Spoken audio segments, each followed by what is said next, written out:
This is. All right, Rebecca. Where did they go? Hmm? Where did they go? Oh, there.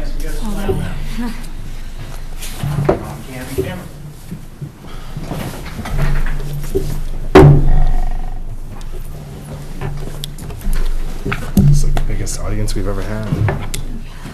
Should we sell popcorn? Thanks.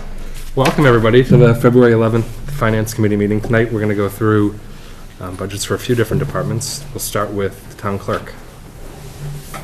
Man, come on up. And this budget starts on page 18. How's it going? Great. I know we can't talk about everything here. Thank you.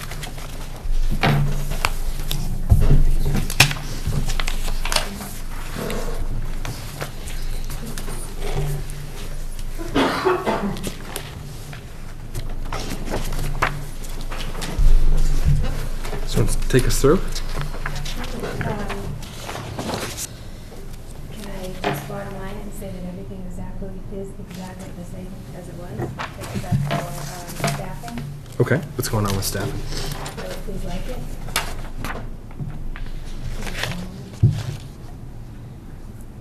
And in saying that, basically, it's just restoring what we had in 2012 that was taken and never put back.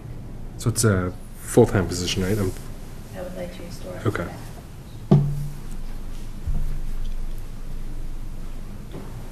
But other than that, and saving time, I think it's exactly the same.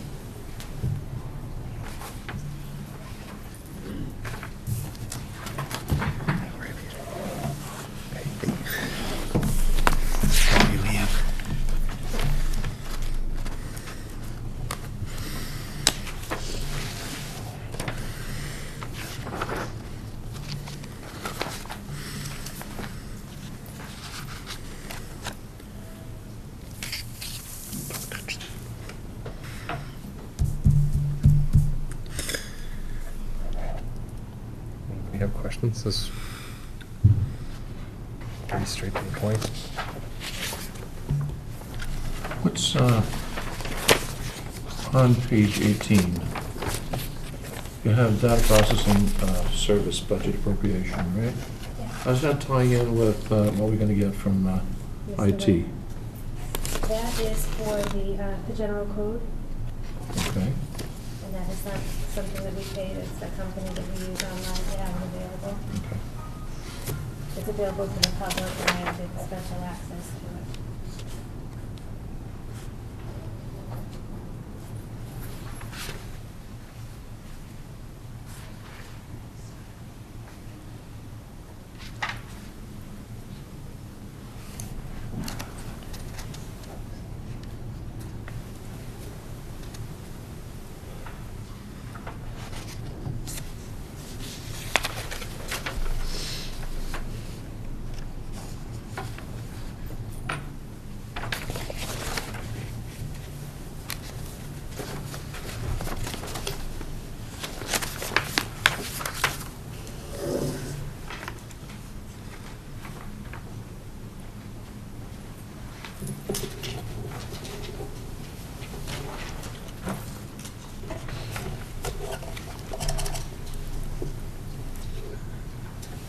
Just for the sake of talking, in my little party pack, I put. Yeah, tell us and what's in there. That I'm whining about, and a little survey in here about That's- staffing. Cindy, do you have an extra copy of that? Could you grab?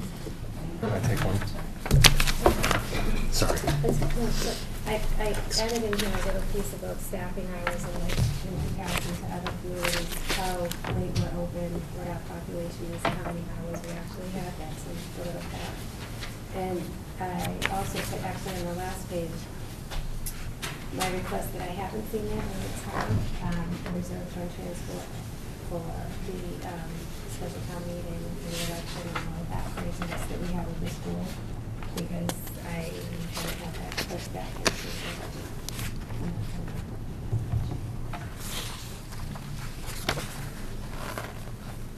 And this just happened the other day. You went to a seminar and effectively the office is shut down.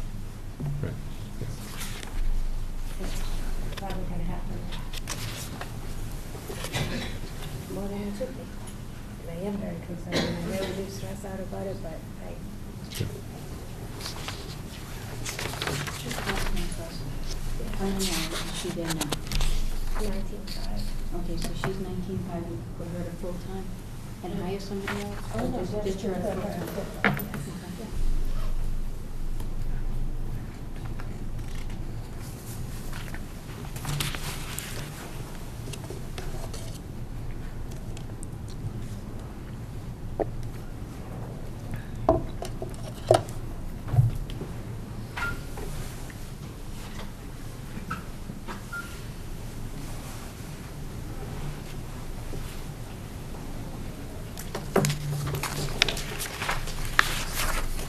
I have a question. So it looks like Abington is only open for 35 hours during the work week, right? What would it cost, or how would the budget be affected if it were to be open maybe the full 40 or even 37.5? The hours of 35 are because of the union. Oh, I see. Contracts and addition, all that is- Okay. I don't know, I'd be flexible and stay open more if that was something that we needed to do, but I know that it's down to that, and then the budget for kind of was at 2,000. When they close it down on Fridays, that's what it is. I see, okay. That would require overtime, correct? If you're open longer? Well, not for me, but that's more of a, that's you. Rick? That's, it's okay. Come on up, Rick. The reason we're closed on Friday afternoons? The reason we're closed on Friday afternoons is because, I believe several years ago, probably I think it was probably nine. close to I think it was 2009, I that think. recently even, that it was just a way to save money. And it's not untypical for town halls to be closed half a day, some are even full day. Well, I think the question was more, what would it take to get back to either 37.5 or 40 hours? It was Rebecca's question. I don't know offhand, I'm just gonna ballpark, it would probably be in the $15,000 range to have building staff Friday afternoons. Thank you. I see. That doesn't include the living costs. Getting to that.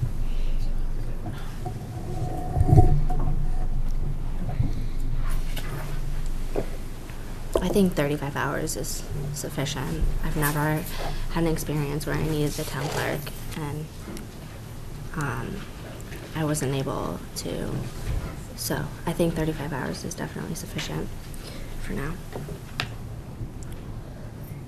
Any more questions on this budget? Yes, ma'am. Elections? Are we gonna move it on? We can, or we can wait, if there's a reserve fund transfer that we're going to be getting on that. I think- Yeah. Steve and I talked about it a while ago. Yeah. Can I just ask a question? Absolutely. Thank you. So, we had, and I know we'll get more into detail, but we had a special town meeting that was part of your, was it part of your budget? The special, you kind of helped run the special town meeting in addition to the elections. That's correct, yes. So- They do the check-in, et cetera. Okay. Where did the money that we already took out of the reserve fund go? Because I'm looking at that, and it's just kind of tying in with town clerk and her expenses, and I know we'll get into detail. But we had 20,000 in our budget, we added a little bit from South Shore Tech, and I'm not sure when this budget was actually, these pages printed, but we have 0 coming out. Oh, no, I'm sorry, yeah. Adjusted 20, we got nothing coming out, then we got down to 20, so the 6,317, where did it go? If you look at page, I guess, 6.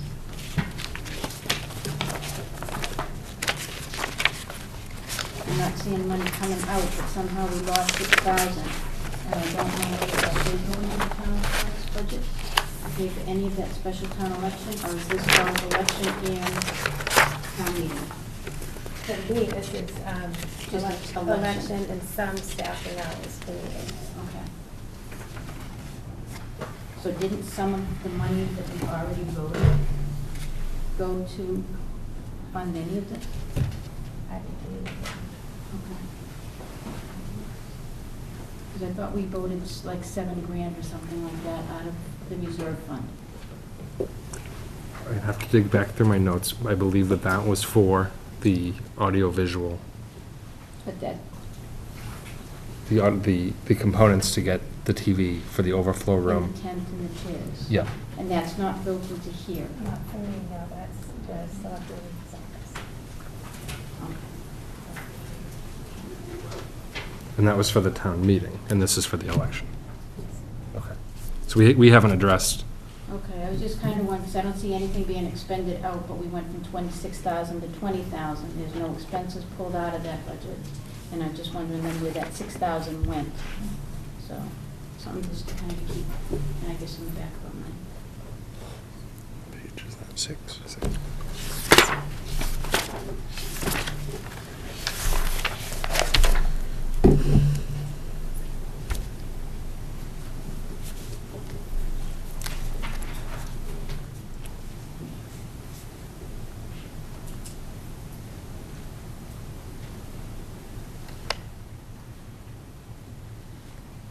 Well, that kind of contradicts me then, if that money was for town, There was the special, unscheduled special town meetings, that would have been funding as the registration and the staffing of that town meeting.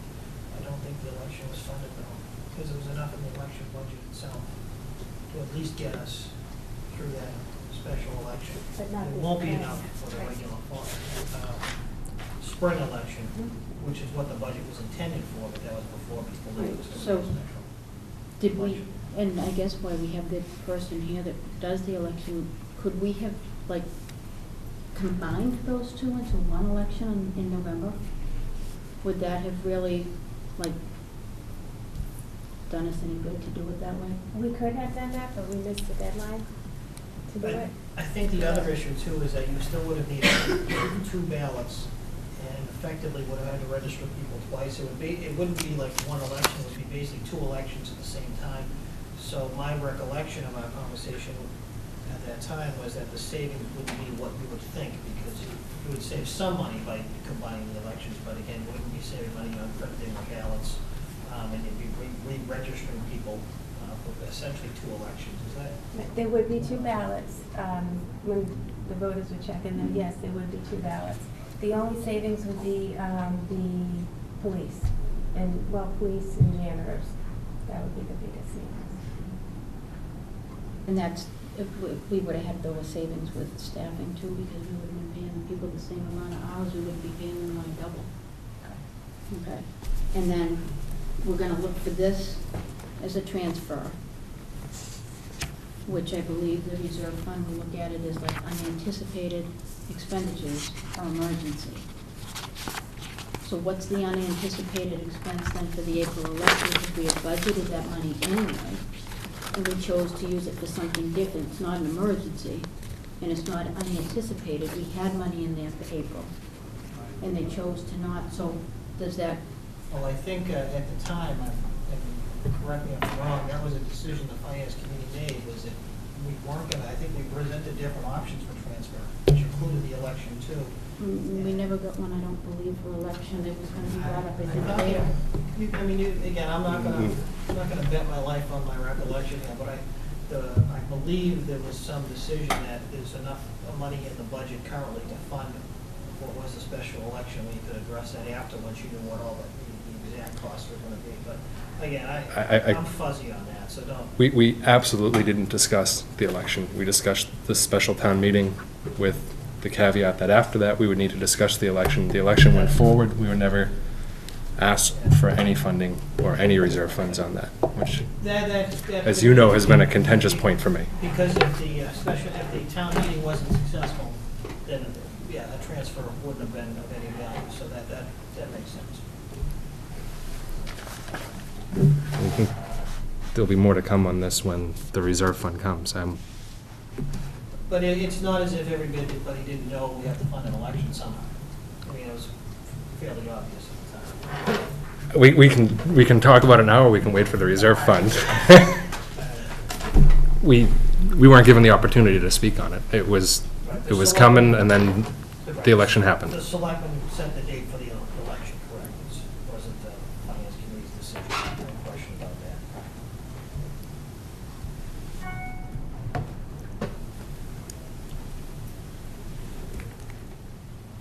Further questions?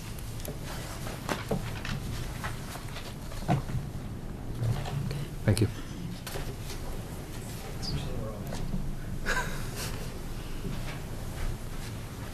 Next is planning.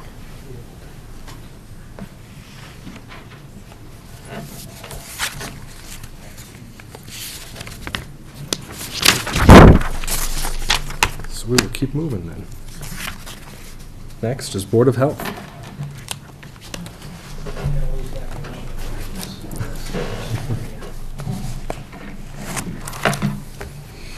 That is pages 61 and through 63. Good evening.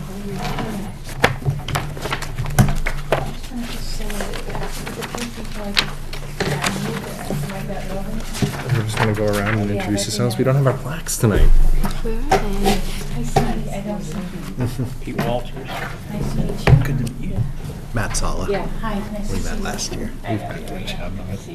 Rebecca Cantor. Hi. Like you, Susan Ellis. Hi, thank you. And I'm Rick. Do you want to go line by line, or what would you prefer to go? Whatever you would like to do. Tell us what's going on in the Board of Health. Well, In the health department. I will tell you, in the last 3 weeks, it's been very busy as far as trash delays.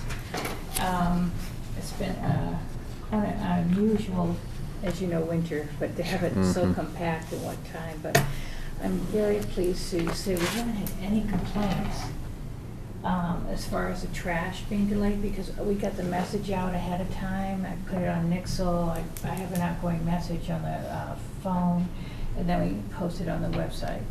And Wayne's been wonderful to me because he's done a lot of it. I'll send him a message and he'll put it on or whatever. But it's been a good year. We've passed, I have 2 members here, my chair and one of my board members. We have had new regulations for dumpsters. We updated the noise regs, and we passed an illegal dumping reg. That was all within this last year, so it has been very productive. I guess my biggest thing is what I say every year is I wish I had more help. I have in the past, and I've talked to the board about utilizing Boston University master's degree students for practicums. But they have to have some sort of practicum before they can get their degree. So I advertise it on the website for BU, and for some reason, since the summer, I haven't had any interns, even though I've constantly been advertising. I did apply for summer intern, which I'll hopefully hear about maybe in May, but at least as far as my part, it's a lot of, I do a lot of field work. And a lot of the inspections that go with that field work, you have your initial inspection, and then 99% of the time you have to go back because of the stuff that you found during the inspection. So it just takes a lot of time. I have had this past fall and winter, one of the board members has gone out with me. She hasn't been able to the last 3 Mondays because we haven't worked, but has gone out to assist me, which has been very good. But I think one of the biggest things that I would love to see someday is some assistance. And I don't know if I'll ever get to, but I would say that's one of my big wish lists. Boards of health cover a great deal of enforcement and regulations, and then we also do hazardous waste day, we do rabies clinics, we do flu vaccine clinics. We do collect medical waste as far as the sharps in our office. We do a lot with recycling as far as products and fluorescent tubes and books and textiles. So, and actually, one of the very nice benefits with the textile program is when we set it up, each school has a textile box. There's 2 of them actually by the high school. But the proceeds for that goes back to each school's PTOs, which in turn they get scholarships for the students. And as of the end of this last year, they had collected $4,100. Yes, $4,100 since the program started. That's And great. it's also Yeah. keeping the weight out of the trash, and it's also utilizing a good product to be refurbished. So I'm very grateful for that. Other than that, as far as from looking over my budget, it looks almost, I mean, Rick cut a few things, but it's pretty duplicated to what last year's was in many ways. I don't really have any big statements to make except for probably the fact that and he knows, I've always asked, could I have some more help? But I know that my department probably isn't as big a priority as some of the other departments, but it is a lot for one person at times. But if you have any questions, I'd be glad to answer them. We are in the process of meeting Friday to talk about our trash contract because the current one does expire June 30th of this year. So we're going to look into possibly extending, that's actually Rick's decision, but just to inform you, extending the contract. The current, I don't know if you knew, Waste Solutions sold their business to Republic Services, which is a much, much bigger company. Republic's actually bought out several of the companies in this area. So it's a huge, it went from sort of like a small kind of business to this huge corporation, but it's worked out very, very well. We had some growing pains with them. They've had some with us, but I will say for the last 3 weeks of just dealing with these snow emergencies worked very well. Yeah. So going through, there's a couple of increases. Is that thing shifting?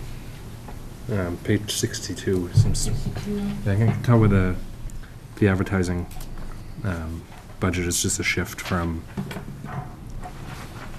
the printing budget. So that one's pretty explanatory. Are you talking about advertising? I think that one's the 92%. I think is pretty explanatory. It's the move from the couple lines below. Yes. What that is for is when I advertise, obviously, the rabies clinics. Yeah. But when we pass regulations, it's mandatory that you post them in the paper.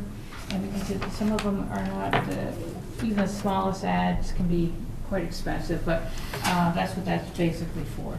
Yeah, and that was just a shift. One's wiped out and moved up Different there. line. Yeah. And then there's the other supplies. Under other supplies, do you want me to explain that? Yeah, just the increases. If you can just hit on what the increases are. It's the first line on page 62, or the first number on page 62. No, so the- 55.99. The travel budget. 5599.0500.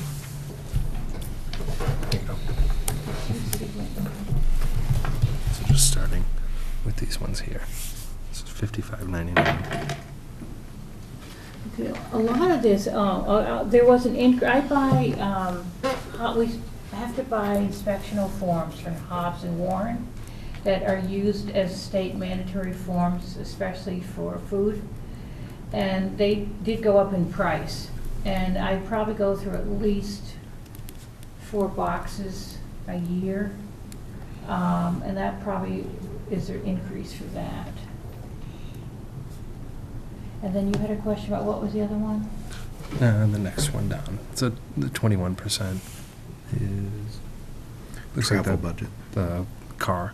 Well, at times I have had to use my own car, because basically the car that we had, that I use it as a town car. It's basically known as the pool car, even though a good part of it is I use. But there's times like the Leo Donovan has to use it, Okay. or, and so it supplements when I have to use my own car. Okay, so it's just the reimbursements on Yeah, the personal exactly. vehicle, and then the last one Actually, is... had a Yep. question for Rick on that one. Your number is very specific on that. I'm sorry, exactly which one I have? That was 5710. It's on page 62. It is very specific, isn't it? Yes. $1,213. Was wondering if you're doing some serious advanced calculations to come up with 13 I that. can't explain. You know, the 1,200 was just trying to meet the same basic bottom line. Yep. Staying within 13's a little bit. Could be a typo. And then the last one is, unless there's more discussion on that, the last one is training expense budget. It was up 44%. It's probably just the increase, a lot of the seminars and training has gone up. And that's probably just why it's an increase of what they charge for courses or memberships, or not necessarily memberships, but the courses and classes.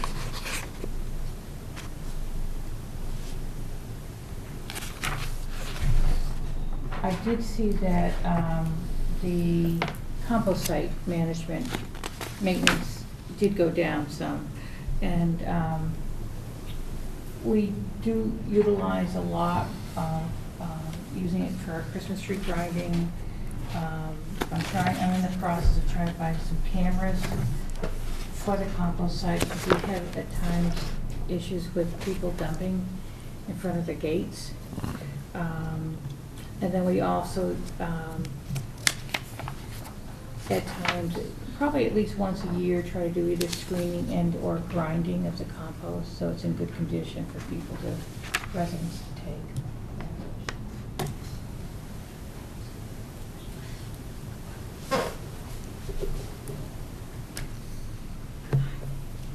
Questions on income? Because you generate some income for the town. Have you been on target for what you projected last year? And I have think you? I think we've actually increased some, because two things I can say. You'll see a bigger increase this year. The board passed dumpster regulations. And with the dumpster regulations, there's permit fees now for dumpsters that are larger than 3 cubic yards. So there's a lot of dumpsters in town, because there's a lot of food establishments, there's a lot of businesses. So you will see like that being generated higher. I've also been I've been charging for re-inspections more often than what I had done previously. So there'll be an increase in that. So I think when you look at FY15 and then into FY16, you'll see, pretty good jump of revenue being brought in from the town, from my department. The dumpster fee, Mhm. that's most dumpsters, isn't it? What's that? That's most of the dumpsters in town, over 3 yards. Quite a few. Yeah, I deal with those Yeah. constantly now. Yeah. So what's the fee on it? What's the fee? Yeah, what is the fee for the dumpster, the license? $25. Annually? Yes. Okay. Yeah. And then if it's a temporary, which is good for 30 days, they don't have to pay for a fee, but you do have to apply for a permit, just so we have accountability. Like a roll-off container if I was Correct. cleaning up my Yeah, or if garage? there's an emergency, like a fire or something. Okay. Yeah. We had I don't know if you remember, a couple of years ago, a real big issue in the Brockton Avenue area with rodents. And this was one of the things that we had decided to do as a way to make sure dumpsters were in better condition and accountability for them. Yeah.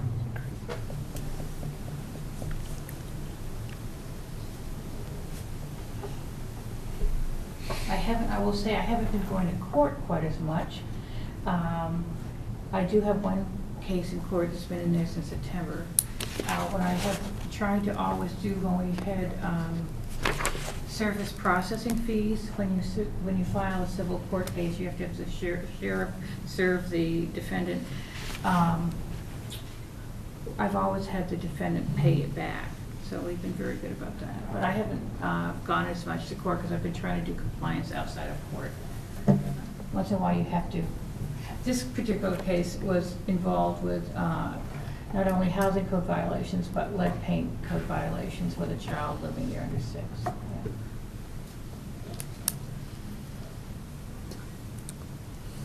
Further questions? It's a busy department for a small department. Yeah. I just have one quick Sure. question. You have a budget for Board of Health gas and oil budget appropriation. Yes. What is that money? It's for my car. Like, for instance, when you have to have a yearly inspection, a yearly tune-up, if it breaks or tires. The so-called pool car. Pool car. For the pool Yes. car? Okay. Town. Yeah. All right, it comes Yeah. out, okay. So it's Not your- my own car, the pool car. It's your share of the pool car. Right. Okay. Right. Okay, Yeah. okay, thank you. Yeah, you're welcome. I have another question. What is the telephone budget I appropriation? have a cell phone. I do get a grant from, or stipend from Emergency Preparedness, being part of Plymouth County Coalition, but it doesn't pay for the entire year. So that's why, that's what that's for, it's a cell phone.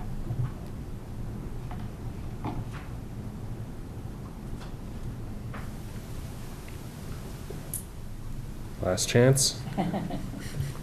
Thank you. You're welcome. Thank you. Thank you.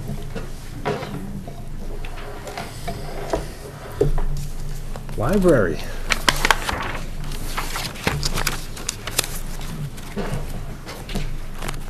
Get to you.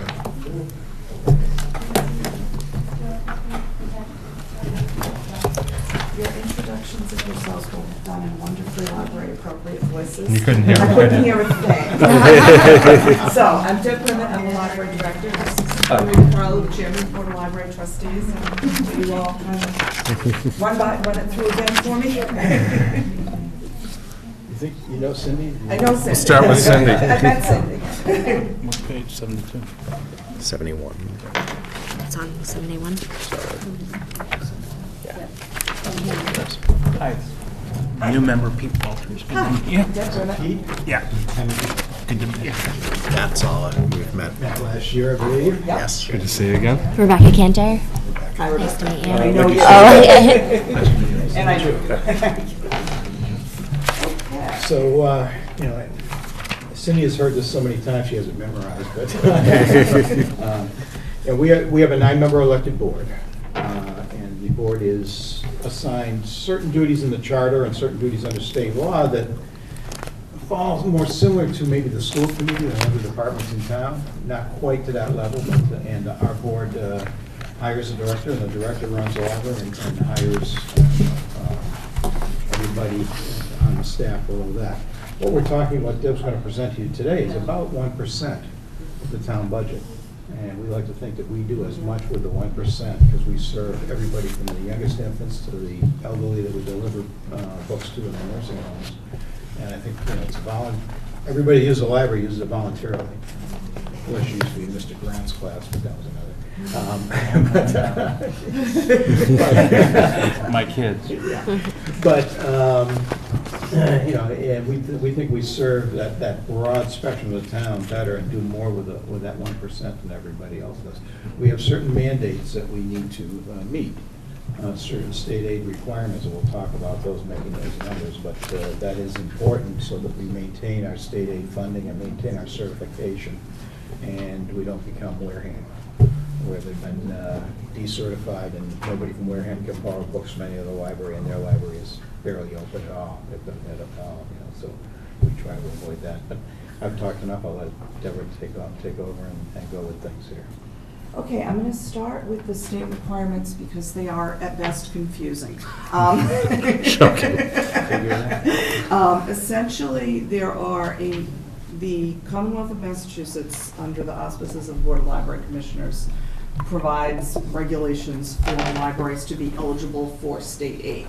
That essentially means money that comes directly to the library. Ours was just over. We haven't gotten it yet. We'll get the first check soon. About $16,000 this year. So that's the first thing. And there are a number of requirements. The first and horribly complicated one is called the municipal appropriation requirement. And what that essentially means is that is the amount of money. It is calculated on a fairly interesting little formula. Essentially, Not surprising with the state. not surprising with the state. Essentially, you have to take the municipal appropriation requirement or the total appropriated municipal income, whichever is higher for the public library for the prior 3 years, divide by 3, multiply by 1.025, and then you get the municipal appropriation requirement for the next year. We did not make our municipal appropriation requirement for last year, so we had to apply for a waiver. Essentially, that means we are one of, I looked it up this afternoon, 55 communities that were granted waivers for failing to meet the municipal appropriation requirement. That 55 is down from, well, almost 200 communities 2 or 3 years ago. So the number is shrinking. Right, every year the legislature votes how many waivers can be given. The last 6 or 8 years, it's been an unlimited number of waivers. The legislation actually says, the statutes actually say 10 waivers. At some point, one of the goals of the Board of Library Commissioners is to shrink the number of waivers and stop giving unlimited waivers. We've had a lot of waivers, just as a kind of background. And we were under this year by just over $3,000, which was what it was. And, look, if I may, in that situation, the money was available, but we had no mechanism to get it assigned to the library budget at the time of the year because we didn't have a special town meeting that voted general items at the end of the year. We could have moved a few $1,000s around and made the waiver.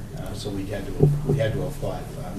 Made the appropriation, so we had to apply for a waiver. And neither Rick nor the library nor the town accountant like to go in and beg, but it is what it is. We had to do it. In addition to the municipal appropriation requirement, other requirements that the library must meet for state aid, there is the MER, which is the materials expenditure requirement. Essentially, for our population size, 15% of the library's total appropriated municipal income has to be spent on books, magazines, e-books, materials for patron use, as opposed to gas, electricity, stuff like that. So there's the MAR, which is the municipal appropriation requirement. That's the only one that's waiverable. The MER, which is the materials expenditure requirement, and then we can leave the alphabet soup behind. There's an hours open requirement for our population size. We're in the 15,000 to 24,999 group, and we're sitting at the bottom of it, which makes life interesting. We are required to be open 50 hours a week to the public, including some nights and part of a weekend day. We are currently open 53 hours a week. 4 nights until 8:30 and Saturdays from 10 to 5. And that's enforced from Labor Day through Memorial Day. Lots of libraries, inland Massachusetts libraries typically close on Saturdays in the summer because people don't come. Coastal libraries like Situate or the libraries on the Cape are open on Saturdays in the summer because they have hordes of people. Our gate count drops dramatically in June, which is why we typically are open the first 2 weeks in June, and then we close, and we'll open the Saturday after Labor Day. It saves money on staffing, and it makes covering, summer's a big time for people to take vacation, so it makes covering vacations easier because you're not covering the person who's working on Saturday as well. So that's, and then the final requirement is an educational requirement for the library director. In municipalities with populations of over 10,000, library director must have a master's degree in library science from an accredited school. And we do meet that requirement. So basically, that's what the state is requiring. The budget, as Rick has currently recommended it, is sitting at precisely to the dollar the municipal appropriation requirement of $464,285. That's where the 13, I think, was. I was chuckling when I heard you ask that question, because I knew we were right on the pin. Was not the usual numbers we see, so. We submitted a requested budget that included, like everybody else, more staffing. Not gonna happen. And that's okay. I thought I would kind of go through the lines that cause consternation for people. One of them is the professional and technical budget. People always have questions about that. That's our network assessment. So that's the amount of money that the town pays to OCLN to be part of the network. What that gives us is the library catalog. We couldn't check books in or out without it, and you couldn't look them up. It gives us a platform for ebooks, plus access to ebooks. It gives us access to the holdings of all of the other libraries in the network, as well as access ultimately to libraries throughout the state. So that's what OCLN does. OCLN also we have a digital magazine platform, Zinio, that comes through the network. And just for informational purposes, at the end of the fiscal year, we get a breakdown on that, and we can count a very, very small percentage of that from material expenditure, the part that gets spent on magazines and things like that. That one tends to cause questions. And I should also say, from a cash flow standpoint, we pay that early in the year in a lump sum. So Yeah. that happens sort of fairly early in the year, it's paid. It's due by September 1st. The supply lines, office supplies, computer supplies, tech supplies, and custodial supplies, they're basically, the sum total of them tends to be the same from year to year. They vary within lines because I try to make them reflect the year before. Realistically, some years we buy more light bulbs and toilet paper, some years we buy more paper, some years we buy more plastic book covering material. It just kind of depends. So those kind of waft back and forth a little bit. Building repair and maintenance, I did want to mention. In the requested budget, that went in at $15,000. We have been working really hard to raise that. We're responsible for the repairs and maintenance of a beautiful, wonderful 16,000 square foot building that is now 17 years old. I know, it's hard to believe, but it really is. In cutting the budget, right before Rick submitted his budget, I did cut money out of that. I think that the trustees are probably not real happy about that, but I had to cut it somewhere. And that is, whatever I ended up with for that is likely not to end up being adequate, and we'll have to shift.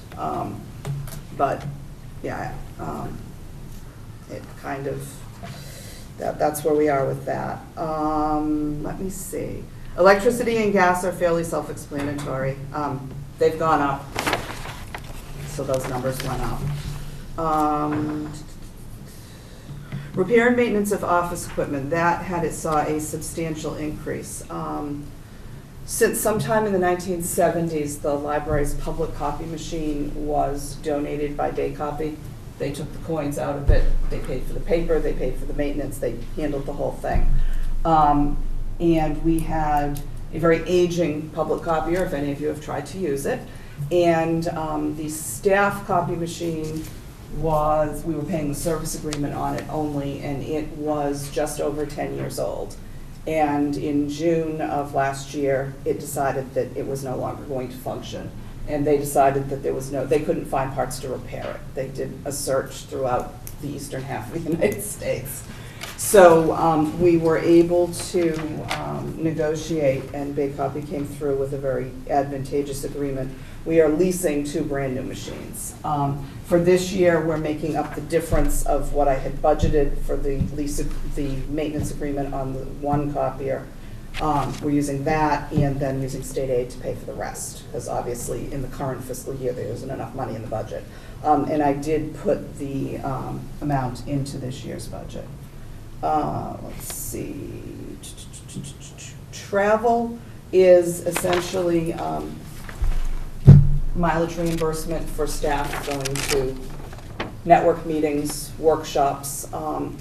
Since libraries like to do things in a way to make everybody happy, the Massachusetts Library System, the Mass Library Association, everybody meets in Worcester. So I make 2 or 3 trips a year to Worcester. And staff goes to places, a continuing ed workshop on the Cape or a network meeting in Plymouth or something like that. So that's what that $400 is. I want to add that local meetings tend to end up at our library quite a bit. A lot of, yes, local They meetings. like the library and they like the fact that we have adequate parking Yes. when they arrive. And Yeah. having been to Quincy last week. There's no parking there. Yeah, we had the OCLM's legislative breakfast, which I'm very happy to report we were one of the few libraries that had both our state rep and our state senator in attendance, was at Quincy last week. And it started at 7:45 a.m., so there was a little parking, but not much. I think I hit the lines that have usually people wonder about. Books and magazines, that includes books, magazines, ebooks, reference books, which we don't buy that many of anymore, but databases, which we do, our subscription to the World Book Online, which people can access from home, our subscription to Consumer Reports, which people can access from home. We actually have 3 brand new science databases for children, and those for this year are being paid for with a federal grant. We have a federal Sciences Everywhere grant. So those are they are so newly accessible on the library website that we haven't even done publicity about them. They truly just became available in the last few days.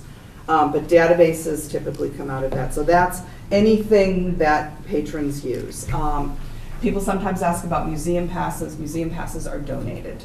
Friends of the Library, the Lions Club, and so on. So those museum passes, and we have a really rich supply of museum passes. We are very lucky. We have generous friends, a very generous community. So that's, I'll stop yapping. You mentioned federal grants. How did you apply for that, or Yes. you guys are looking? Mm-hmm. Okay. Library Services and Technology Act grants are offered annually. The way things kind of work, it's unusual for a library to get a grant 2 years in a row, so we've been applying every other year. Also, given the size of the library staff, applying for a grant and administering a grant at the same time can put you in a really ugly place with lots of reports that have to be written and due at the same time. So in the last several years, we currently, for this year, applied for a year ago, have, it's a $7,500 Sciences Everywhere grant. So we're offering science enrichment and STEM programming for grades 3 through 5. We're working in conjunction with the Social and Natural Science You didn't Center. bring the owl pellets to show them? I did not bring the owl pellets. We don't have any left. The children used all the owl pellets.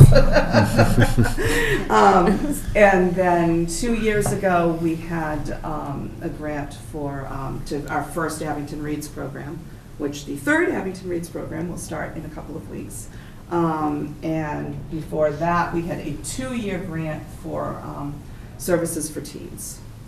So that's where we've been. And that is still paying us back because we have a wonderful teen advisory board that's very active, and very few libraries have that kind of an active group in that age bracket.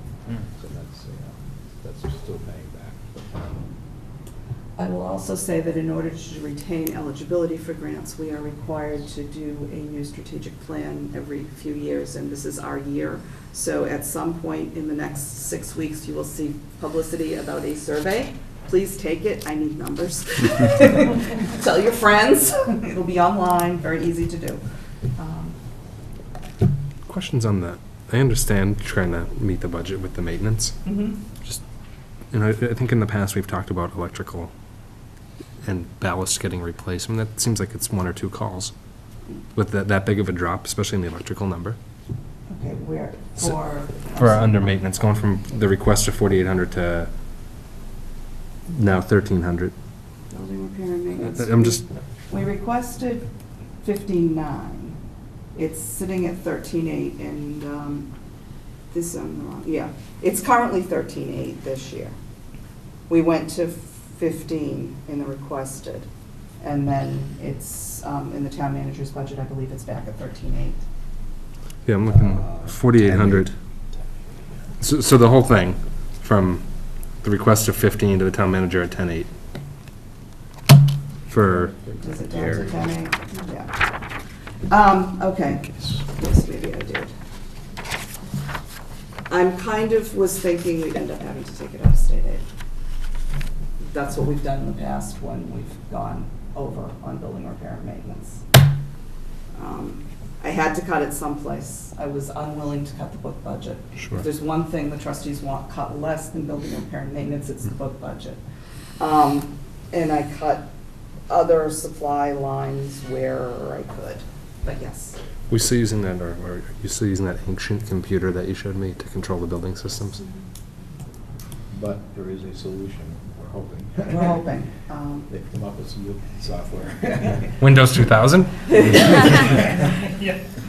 know, they've come up with some new 3.1. software that can apparently. Have you seen this thing? No. You gotta do the library tour.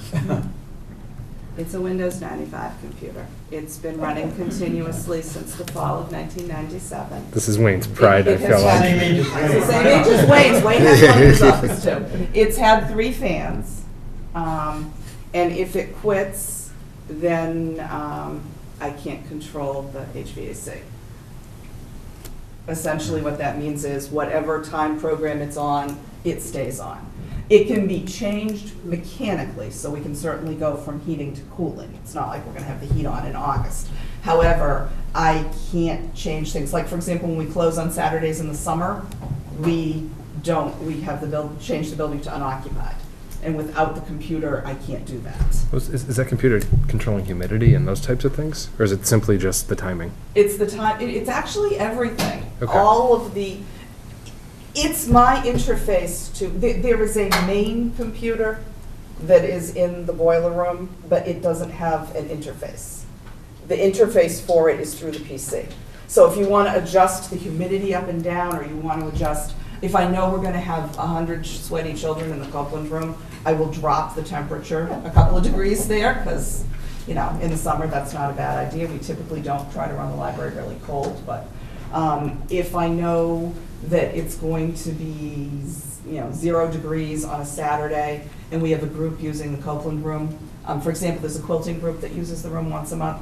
They typically cart their sewing machines in, and if you open the outside doors, it gets very cold in there, so I can bump the heat up a couple of degrees. We don't adjust it that much, individual areas. The Copeland room would be the big one. The rest of the library, it takes too long to adjust one area of the library. You're talking, 24 hours before you see any difference. But yes, that would be the interface for that. And Chad may remember, but the reason we haven't upgraded that computer is that when you do upgrade it, you have to upgrade all the units that it talks to. They can only talk to that particular program. So, and that was tens of thousands of dollars to do that, so. It's but genius of the company to set it up that way. Well, supposedly there's a new version, I think Wayne's got some. It's a little module, it's a web interface, and it will work with the current VAV controllers. Okay. And it's probably a third of what it costs. Yes, we're looking at that right now. It's been sitting in the capital plan for 4 or 5 years for the library at about $39,000. And based on the information Wayne got, I think it would come in under $15,000 at this point. So maybe next fall, when we have a capital plan, that would be something to think about. Just saying. We're also looking, the trustees set up a subcommittee, and we've been doing a little bit of work trying to see if there's grant money or something out there that would help to maybe make that happen. Do you charge for the use of the facilities at all? No, at present, no, unless it's after hours.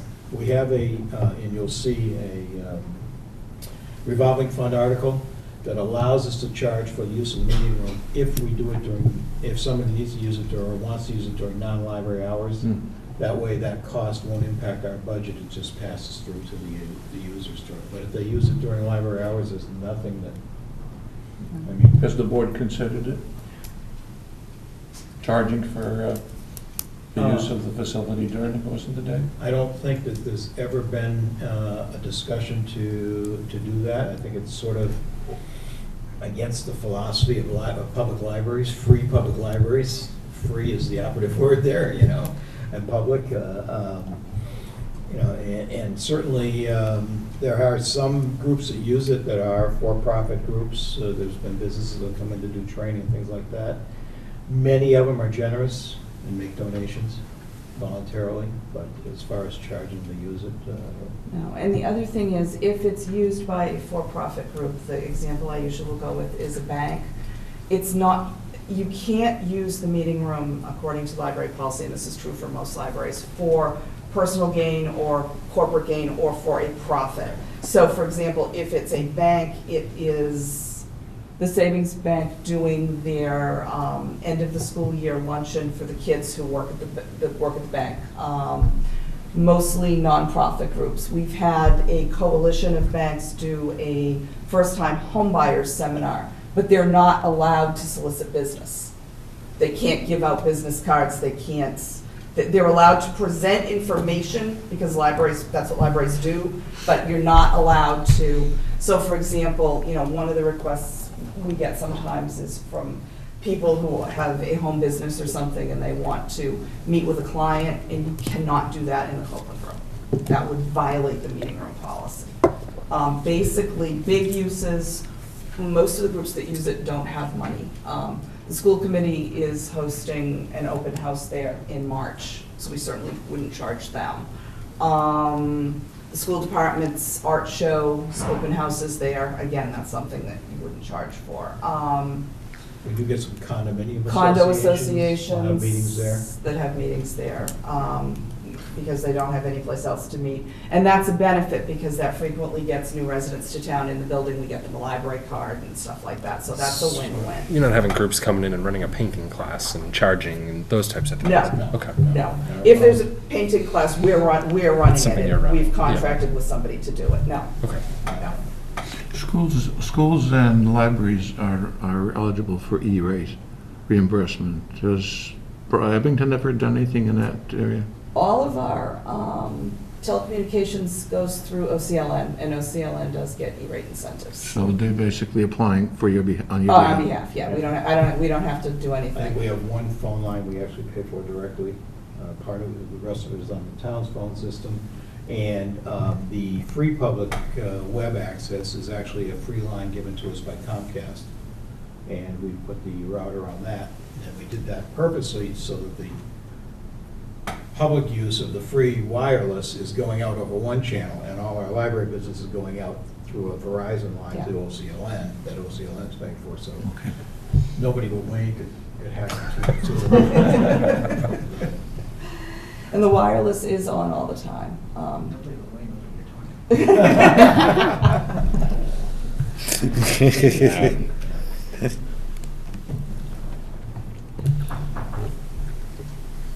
Looking for What else? questions? And it's not a question, more a comment. You mentioned a couple of times using your state aid. Can you just explain for the new members how you use that? Because you're very judicious with that. You don't just take it and spend it the minute it comes in. It's been a... State aid is awarded, it keeps getting later and later. We have, the libraries that were certified have already gotten their first checks. They don't, the Board of Library Commissioners doesn't make a determination on waivers until the first Thursday in February. So we will not get our first check until the end of February, beginning of March. However, since long before I started, the trustees had made a determination, we do not spend state aid in the year we get it. So that will sit until what we're spending now is last year's state aid.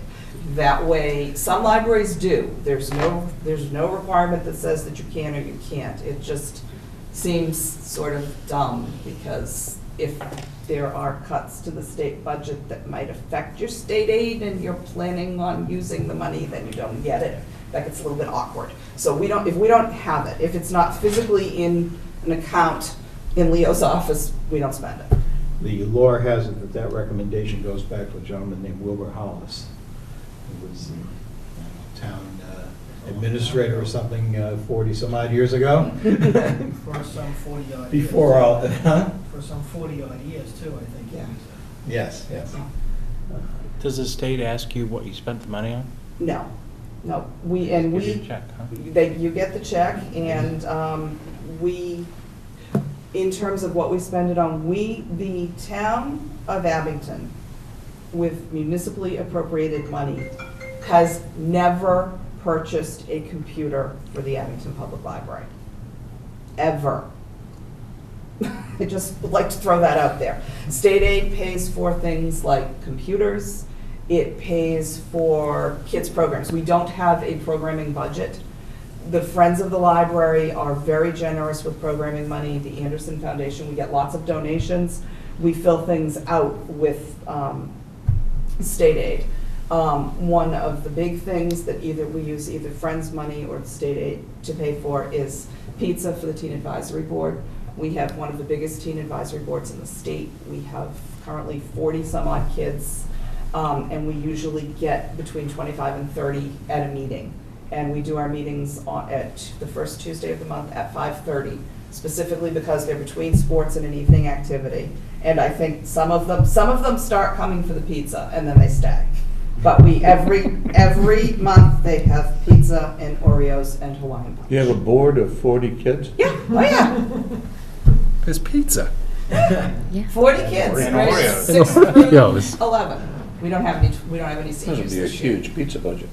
It's actually not that bad, because you gotta figure you get 25 to 30 at a meeting, so we typically get 4 large. And, yep. And when it's gone, it's gone. One slice. Mm-hmm. Quickly.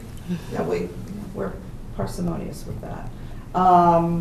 Other things for state aid, We have in some years had to use it for salaries, and we try not to do that, but when we need to fill in part-timers and Nobody's used that word before yet, here, parsimonious yet. Where's Sean? we use state aid, we actually will end up using it a little bit for salary this year. We don't have a budget for coverage, so when someone's out sick or, and we don't open without 3 people in the building. It's a really big building, open to the public, so that's why a minimal staffing, which would be a typical Saturday without a program, we're open with 3. And nights typically are 3. We use state aid. We'll use it for salary, for extras. We're doing an overnight with the teenagers on Friday, March 13th. So we'll have. looking for volunteers to chaperone. Anybody want to chaperone? I think we've got 30 some odd signed up, and it'll be your basic lock-in format movies and activities, Quidditch, a la Harry Potter, and stuff like that. And one of the things we can use state aid for is this extra staffing for that, because obviously we need lots of bodies in the building. And we will have parents as chaperones as well. Indoor Quidditch? Of course. It's more of a race, it's not really Quidditch. I Also, have to explain Quidditch to Deb brings her Cindy. magic wand, she leaves her broom at home. Yeah. The opportunity to stand in the library and yell and scream at the top of your lungs when the building is closed. That's a huge, the kids I like think you that. found a volunteer. Yeah. You stand I'm behind wondering, because I circulation know desk. people that actually participate in outdoor Quidditch leagues, so. So we'll go. Any more questions on the budget?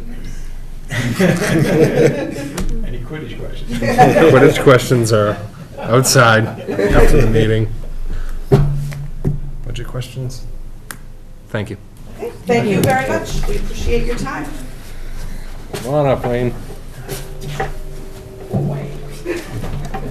Last name,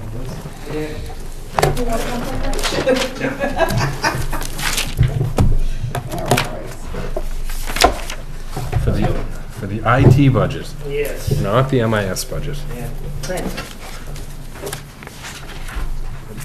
Well, first increase is 14. the salary. That was they bumped me up to where the last guy was. They brought me in at 65, but the last guy was 72, and they said after 6 months, they bumped me up to where he was. So that's what that increase was.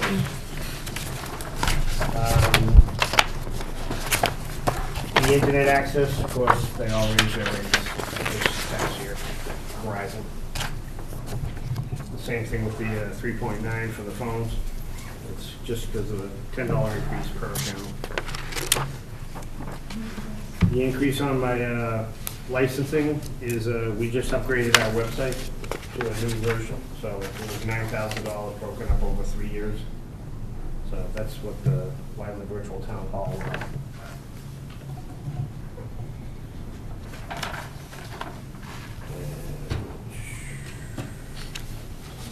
That's all the increases.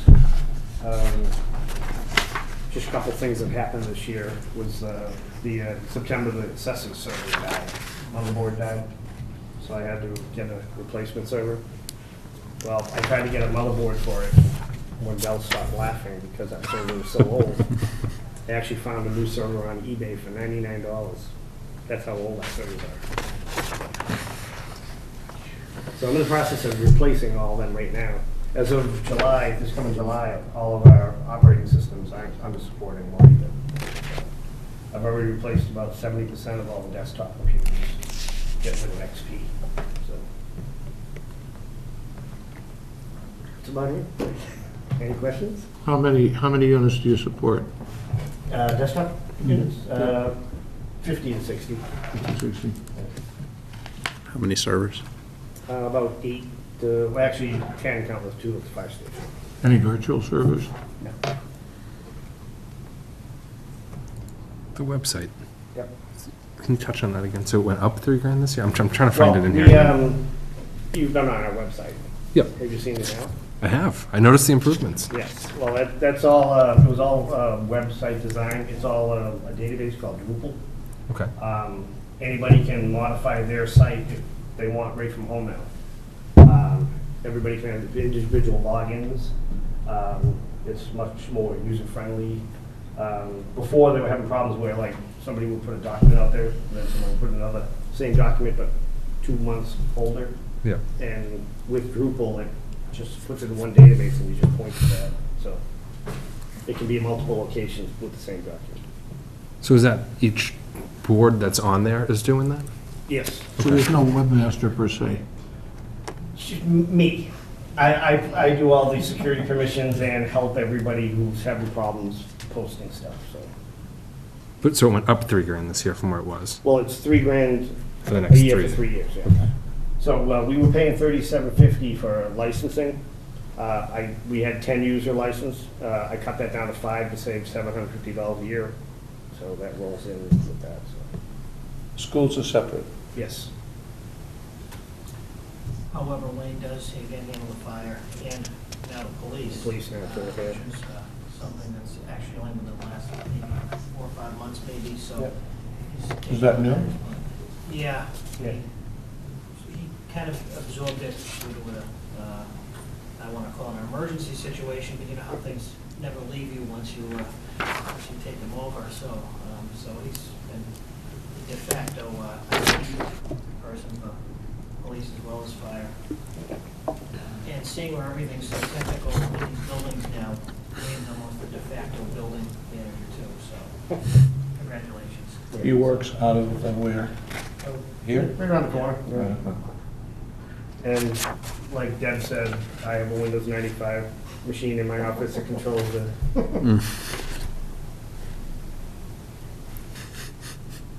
Well, it died about a month ago, and I called up the company, and just for the controller board was like $5,000. So I had the guy come in and look at it. He goes, "Oh, we just rip out this thing, put it in a web server, and you can do it from home." And well, and that's another thing too, is our alarm system here.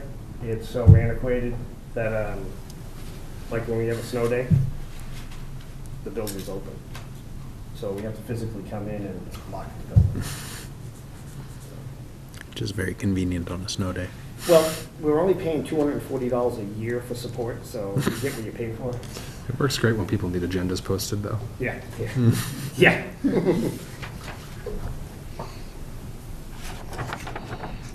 Questions?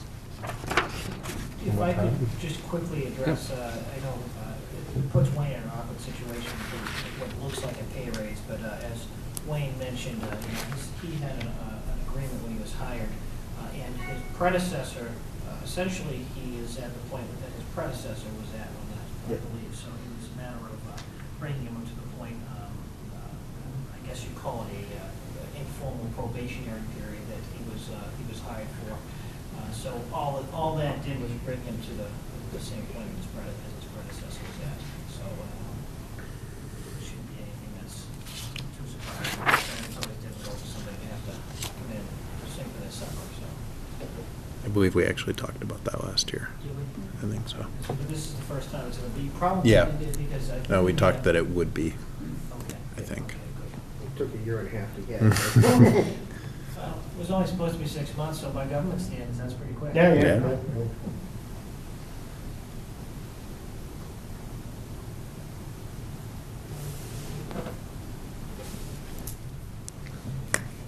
Last chance.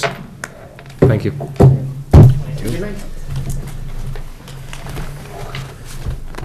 Rick, do you have anything? Do I have anything? The only thing I would point out is, as of before this past weekend, we had the over expenditure in our snow and ice budget was approximately $200,000. That was before this past weekend. So now keep in mind that about 70,000 of that was for the storm that we are eligible for up to 75% reimbursement as the state declare a state of emergency. So there could be some funds coming back. That's in the works now. But effectively, we're about this budget, which is not obviously a great budget in terms of the maintenance for the most part. Contemplates an over expenditure of about 400,000, which is including with the budgeted amount is at $500,000 is the average the town has spent over the last 5 years. So the long and short of it, we're about before this weekend, we're about halfway into what this budget contemplates having to put aside as an over expenditure. So we'll keep you posted. I feel like we're going to have a similar conversation next week. I think we probably will. I think it's going to miss Can't us. believe it.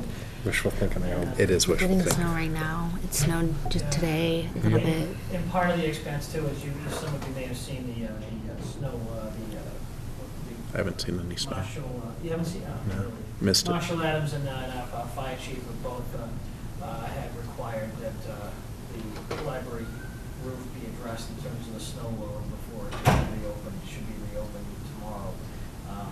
And some parts of town hall roof also inspected the other roofs in town, so there are some snow and ice removal costs, which in the big picture won't be much, but, Which were proactive moves. They weren't as a result of anything, right. indications of Right. issues. It was proactive to prevent them. Occasional small leak in a couple buildings from ice damming, but nothing significant, but, so that's Thank you. good news. Really? Now that's timing. That's- Are there any liaison reports? well, we're through that. Thanks for joining us. How was traffic? Wonderful. Liaison reports, Cindy? I met with schools yesterday, actually, and they'll be ready for the 28th.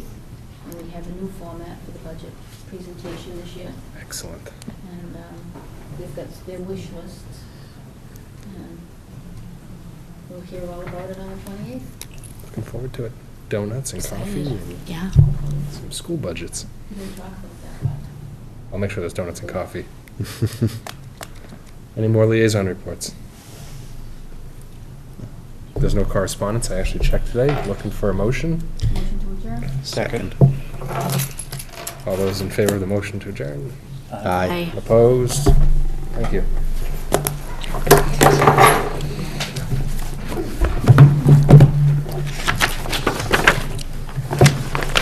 The important thing is next week when we vote to approve the minutes, you can